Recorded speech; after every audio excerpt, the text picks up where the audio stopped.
आपका वापस स्वागत है। मैं Vivek Bindra, founder and CEO बड़ा बिजनेस .com। आज मैं एक सन्यासी के विषय में बात करूंगा। वीडियो थोड़ा अलग होगा, आज डिफरेंट होगा। सन्यासी के जीवन से पावरफुल बिजनेस लेसन्स। ये एक अलग ही सन्यासी है। हिल डिवाइन ग्रेस अभय चरणारविंद भक्ति वेदांत स्वामी श्रील प्रभुपाद। कौन है श्रील प्रभुपाद? ये इस्कॉन के फाउंडर आचार्य हैं। इस्कॉन का नाम तो लगभग पूरी दुनिया ने सुना है, इनका नाम कम लोगों ने सुना है। स्वामी विवेकानंद को तो लोग जानते हैं, लेकिन इनके बारे में कम जानते हैं। आज कुछ ऐसी अद्भुत बातें बताऊंगा, वीडियो से नजर मत हिला दीजिएगा। श्रील प्रभुपाद से आप दुनिया भर के सारे बिजनेस लेसन सीख सकते हैं। आप पंक्चुअलिटी सीखना चाहते हैं, टाइम मैनेजमेंट, लीडरशिप को कैसे तैयार करें, एक इंस्टीट्यूशन को कैसे स्केल करें, बिना पैसे के एक ऑर्गेनाइजेशन को कैसे बिल्ड करें, सस्टेनेबिलिटी कैसे लाएं, प्रोसेस कैसे लेके आए, पीपल स्किल क्या होते हैं, रैपिड एक्सपेंशन, ग्रोथ, स्पीड, ये कैसे आता है। बंगाल में इनका जन्म हुआ था 1896 के अंदर, और इनकी माता का देहांत हो गया था जब ये 14 साल के थे, 1910 में।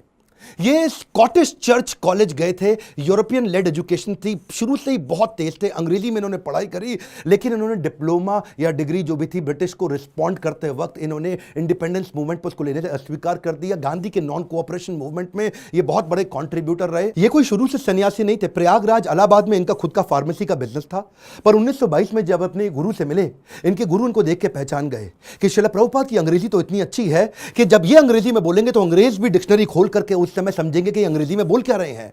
तभी इन्होंने प्रभुपाद को एक आदेश दिया, क्या तुम मेरे लिए एक काम कर सकते हो? तुम्हारे को शास्त्रों में मन भी लगता है और अंग्रेजी भी अच्छी है, तुम भगवत गीता के ज्ञान को अंग्रेजी भाषा में पूरी दुनिया तक पहुंचाओ, क्योंकि हमारे शास्त्रों को दुनिया में कोई नहीं लेके जा रहा, दुनिया की किताबें हमारे देश में आ रही हैं। श्रील प्रभुपाद ने उनकी इंस्ट्रक्शन को दिल से लगा लिया। गुरु मुख पद्मा वाक्या चित्ते कौरिया ऐक्या, के गुरु के मुख से निकले हुए वाक्यों को चित्त के साथ एक कर लो। अंग्रेजी में भगवत गीता को ट्रांसलेट करना शुरू कर दिया। बैक टू गॉडेड किताब लिखते, भगवत गीता को ट्रांसलेट करते। लैपटॉप टाइपराइटर नहीं हुआ करता था, कंप्यूटर नहीं होता था, मैनुअली लिखते थे। एक साल लगा करके इन्होंने कई पेजेस के अंदर भर करके भगवत गीता को ट्रांसलेट किया। एक दिन फैक्ट्री से वापस आ रहे थे, अपने घर पहुंचे।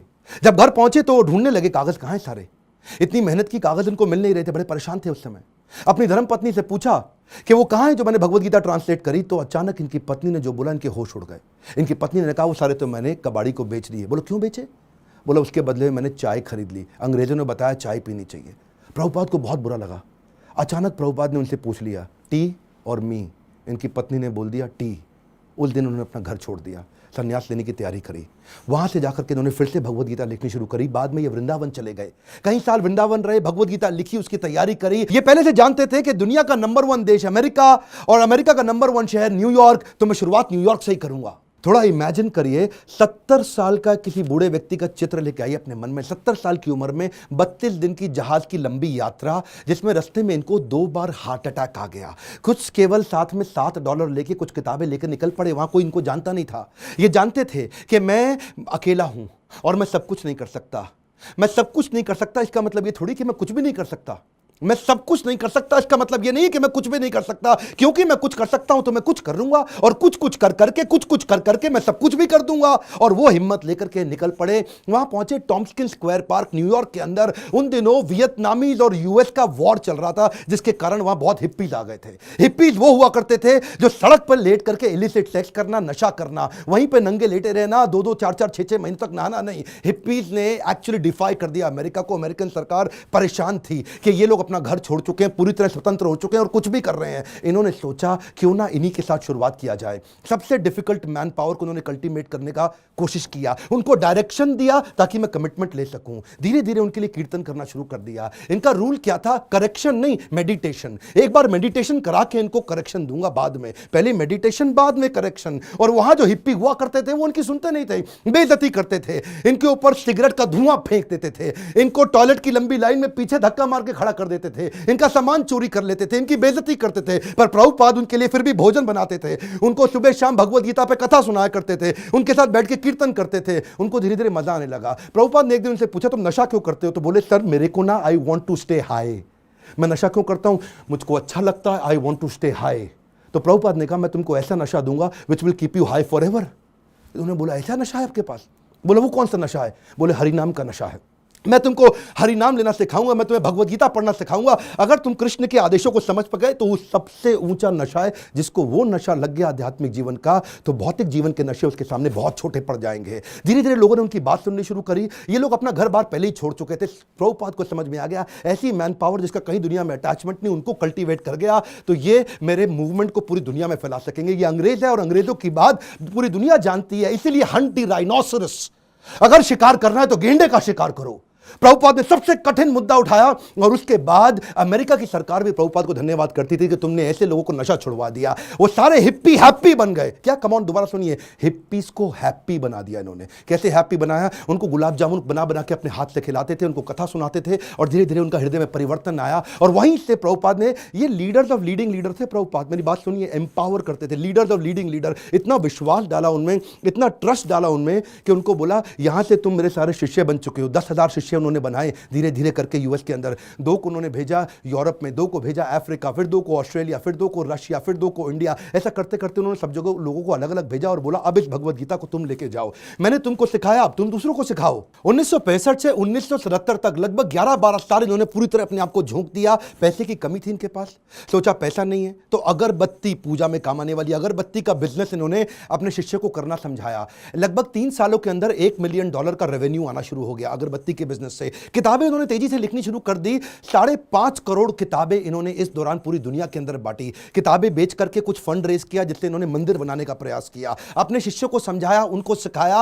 वो किताबों को 25 भाषाओं में पूरी दुनिया के अंदर ट्रांसलेट किया। उन दिनों क्या हुआ, सब लोग, अंग्रेज लोग पूरी दुनिया में इनको देख रहे थे। ये कौन इंडियन सन्यासी आया है जिसने भगवत गीता, कृष्ण अर्जुन, जिसकी कोई जानकारी नहीं किसी को, लेकिन गोरे काले हर धर्म के लोग सीखने लग गए। ये रिलीजन से आगे लेकर के चले गए। इन्होंने कहा रिलीजन नहीं, मैं स्पिरिचुअलिटी की बात कर रहा हूं। उसी दौरान एक रिपोर्टर इनके पास आया, बोला Swami ji, India has a factory of producing God. Every weekend a God comes from India and says that I will make you God, start funding me, come on. तो स्वामी जी हैरान हो गए। बोला Swami ji, are you also God? क्या स्वामी जी तुम भी भगवान हो? तो प्रभुपाद ने बोला नहीं नहीं, मैं भगवान नहीं हूं, मैं भगवान का नौकर हूं। तो वो हैरान हो गया। पहली बार कोई ऐसा व्यक्ति आया हिंदुस्तान से जो बोला मैं भगवान नहीं हूं, भगवान का नौकर हूं। तो प्रभुपाद ने बोला नहीं, मुझसे गलती हो गई, मैं भगवान का नौकर भी नहीं हूं, मैं भगवान का नौकर बनने का प्रयास कर रहा हूं। I am all a servant of God, but it is for you to recognize. सारे अमेरिका के अंदर अखबारों में छप गया कि पहली बारी कोई ऐसा इंडियन आया जो बताता है I am trying to become servant of God, I am not God. उन्हीं दिनों हेनरी फोर्ड के पोते एल्फ्रेड फोर्ड इनसे मिलने के लिए आए। हेनरी फोर्ड का नाम बहुत हुआ करता था पृथ्वी के अंदर। प्रभुपाद कम बोलते थे, लिमिटेड बोलते थे। जब एल्फ्रेड फोर्ड इनसे मिलने आए तो प्रभुपाद ने केवल उनसे एक ही क्वेश्चन पूछा, where is Henry Ford now? अब हेनरी फोर्ड जीवित नहीं थे, बस केवल उनकी आंखों में आंख डाल के प्रश्न पूछा। एल्फ्रेड फोर्ड उसी समय घबरा गए। उनको समझ आ गया कि ये जीवन किसी के लिए नहीं है, कोई नहीं बचने वाला यहाँ पे। और उसी दिन उन्होंने प्रभुपाद को सरेंडर कर दिया और उनसे कहा मुझे भी भगवत गीता सिखाइए। ये ऐसे संत सन्यासी है जिनके कारण आज पूरी दुनिया के अंदर सैकड़ों हजारों ऐसे मंदिर बने जहां भगवत गीता पढ़ाई जा रही है, सिखाई जा रही है। पाकिस्तान जहां कुछ भी हो रहा हो, लेकिन आज भी इस्कॉन के 12 मंदिर है पाकिस्तान में जहां रोज शाम को भगवत गीता पे कथा की जाती है। ये बड़ा अनइमेजिनेबल था कि कुछ ही सालों के अंदर इन्होंने 6 महाद्वीप, 6 कॉन्टिनेंट के अंदर 108 मंदिर बना दिए। ये तब किया जब वेंचर कैपिटल नहीं था, कोई एंजल फंड नहीं था, प्राइवेट इक्विटी नहीं था, कोई आईपीओ नहीं निकाला, कोई बैंक लोन नहीं है, कंप्लीटली बूटस्ट्रैप्ड, सैलरी देने का पैसा नहीं है, लाइफ टाइम वॉलंटियर्स इकट्ठे किए। 10,000 उन दिनों इन्होंने अपने शिष्यों को लेटर पे लिख लिख के बात किया। इमेजिन करिए, कम्युनिकेशन बहुत स्लो था। मैं सोचता हूं कई बार अगर प्रभुपाद आज होते ना तो भगवत गीता इंडिया की राष्ट्र पुस्तक नहीं होती, पूरे विश्व के अंदर होती। इतनी स्पीड थी प्रभुपाद की। उस समय जब अपने शिष्यों से बात करते थे तो न्यूयॉर्क से साउथ अफ्रीका चिट्ठी भेजते थे। वो चिट्ठी में प्रश्न पूछता था, जवाब देते थे, फिर चिट्ठी वापस आती थी, फिर उसका उत्तर देते थे। इमेजिन करिए 10,000 ऐसे लेटर लिखे इन्होंने, कितना समय की कमी रहा होगा। इनके इतने सारे philosophical issues, managerial issues, personal issues, professional issues, सब पे गाइड किया करते थे। व्हाट्सएप नहीं था, कम्युनिकेशन नहीं था, वहां पे फ्लाइट तेज नहीं जाती थी। बावजूद उसके इन्होंने 12 साल के अंदर 15 बार पूरी पृथ्वी का भ्रमण किया। एक बात समझिए, sales is not about selling, it is about building trust in education. Building trust in education. विश्वास बढ़ाओ, एजुकेट करो, विश्वास बढ़ाओ, एजुकेट करो। दुनिया भर में इतना विश्वास बढ़ा दिया, एजुकेशन बढ़ा दिया भगवत गीता के बारे में कि बीटल्स जो उस समय बहुत फेमस हुआ करता था, बीटल्स के जॉर्ज हैरिसन ने अपना 70 एकड़ का फार्म वॉटफोर्ड में लंदन के नजदीक इनको डोनेट कर दिया। वो इनका शिष्य बन गया और अपने रॉकस्टार गानों के साथ साथ कीर्तन करने लग गया, हरे कृष्णा। उन्हीं दिनों प्रभुपाद जी साथ साथ इतनी किताबें लिखना चाहते थे, जानते थे मैं बूढ़ा हो गया हूं, सारी चीजें लिख के चला जाऊं ताकि लोग उसको आसानी से फॉलो कर सकें। उन्होंने खुद से लिखना बंद कर दिया, डिक्टाफोन ले लिया। डिक्टाफोन जानते क्या होता है? उस पर ये रिकॉर्ड करते थे और चलते चलते रिकॉर्ड करते थे, बैठे बैठे रिकॉर्ड करते थे। 24 घंटे में से 22 घंटा सेवा करते थे, 2 घंटा आराम करते थे। अनइमेजिनेबल है, मैं थोड़ा आपको बता रहा हूं फिर से, इसको मत मिस करिएगा। 24 में से दुनिया जानती है प्रभुपाद 22 घंटा सेवा करते थे, 2 घंटा रात को 10 से 12 तक आराम करते थे, रात को 12 से सुबह 4 बजे तक किताबें ट्रांसलेट किया करते थे, क्योंकि इनके गुरु का आदेश था किताबें ट्रांसलेट कर करके रिकॉर्ड करते थे उसको, जानते थे मैं लिखूंगा टाइप करूंगा टाइम लगेगा, शिष्यों को बोलते थे तुम रिकॉर्डिंग को सुनो उसको टाइप करो। उसी समय टेक्नोलॉजी का इस्तेमाल करते थे। डिक्टाफोन के बाद माइक्रोफोन आया, माइक्रोफोन पे करने लगे। सुबह की साधना करते, मंदिर में मंगल आरती करने के बाद, जब करने के बाद जब बाहर वॉक करने निकलते 1 घंटा वॉक करते, शिष्य को साथ में लेते, उस समय फिर से ट्रांसलेट करते, शिष्य माइक पकड़ के चलते रहते, ये मॉर्निंग वॉक पे फिर से ट्रांसलेट करते। जानते थे इनके पास समय कम था। प्रभुपाद ने अपने 12 साल के अंदर वो काम किया जो कि बिल्कुल अकल्पनीय है। इसमें मैं आपको एक बात सिखाना चाहता हूं, इसको बोलते हैं EFA, elephantine focused advantage. Elephantine focused advantage, इसको बोलते हैं अव्यर्थ कालत्वम। संस्कृत का शब्द है अव्यर्थ कालत्वम, यानी कि इतना सा भी समय वेस्ट नहीं करना, ऑब्सेसिव अटेंशन टू डिटेल। और इसको क्या कहते हैं OAD, obsessive attention to detail. हाथी के बराबर हाथी शब्द इस्तेमाल किया गया, एलिफेंटाइन फोकस, क्योंकि लगना चाहिए आपको बहुत भयंकर फोकस है ये। मेरा एक दोस्त है, वो मुझे क्या कहता है कि यार विवेक, मेरे को 12 साल लग गए एक फैक्ट्री को 2 फैक्ट्री बनाने में। सुनिएगा, 12 साल लगे एक फैक्ट्री को 2 फैक्ट्री बनाने में, जिसमें मैंने बहुत पैसा लगाया। प्रभुपाद बिना पैसे के एक मंदिर को 108 मंदिर बना दिया 12 साल के अंदर। ये किया कैसे? बिना तनख्वाह दिए। मैं इतनी तनख्वाह दे रहा हूं, लोग काम नहीं कर रहे, ये बिना तनख्वाह के लोगों से इतना काम करा लेते हैं। इसी को बोलते हैं कि वैकुंठ से जब व्यक्ति आता है और ऐसी लीडरशिप बिल्ड करता है, ऐसी लीडरशिप वाला व्यक्ति इतना एम्पावर कर देगा कि एक ऑर्डिनरी आदमी से एक्स्ट्रा ऑर्डिनरी काम करा जाएगा। जब जेब में पैसा हो तो स्पीड आ जाती है। सुनिएगा ध्यान से, जब जेब में पैसा हो तो स्पीड तो आ ही जाती है, लेकिन प्रभुपाद की जेब में पैसा नहीं था। ये थोड़ा सा अनइमेजिनेबल केस स्टडी है कि लो कॉस्ट हाई स्पीड। सुनिएगा ध्यान से, बिना पैसा लगाए लो कॉस्ट पे हाई स्पीड कैसे बिल्ड करें? इसका तरीका क्या है? अर्जेंसी और पीपल स्किल।